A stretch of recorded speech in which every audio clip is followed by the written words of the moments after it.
মেট্রোতে করে উত্তরা দিয়াবাড়ি ঘোরাঘুরি শেষ করে চলে আসলাম সুন্দর এই রেস্টুরেন্টটিতে।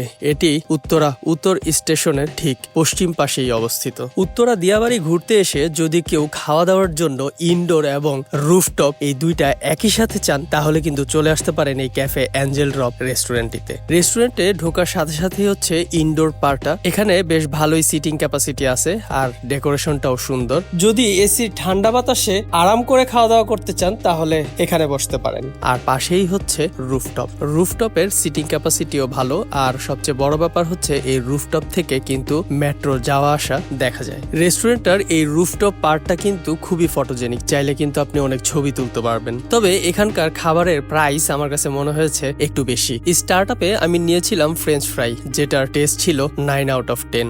এরপর অ্যাপাটাইজারে নিয়েছিলাম একটা সি ফুড চাউমিন, এইটার টেস্ট এক কথায় অসাধারণ, আর সি ফুডের পরিমাণও ছিল অনেক বেশি। এরপর মেইন ডিশে নিয়েছিলাম একটা টেক্সাস গ্রিল চিকেন, যেটার সাইড ডিশ ছিল ফ্রাইড রাইস উইথ কোলেস্ট্রল, আর এটার টেস্টের রেটিং দিব আমি 8 আউট অফ 10। ওভারঅল আমার এই সবগুলো ফুডের প্রাইস পড়েছিল প্রায় 1200 টাকার মতো, আর ফুডগুলো আমি শেয়ার করেছিলাম আমার ফ্রেন্ডের সাথে। রেস্টুরেন্টে আমার ওভারঅল এক্সপিরিয়েন্স ভালো ছিল, কিন্তু ওনাদের ফুড সার্ভিং এর টাইম একটু বেশি লাগে। আমার যেমন এই ফুডগুলো শেষ করে লাস্ট মেট্রো ট্রেনটা আরেকটু হলেই মিস করে ফেলতাম।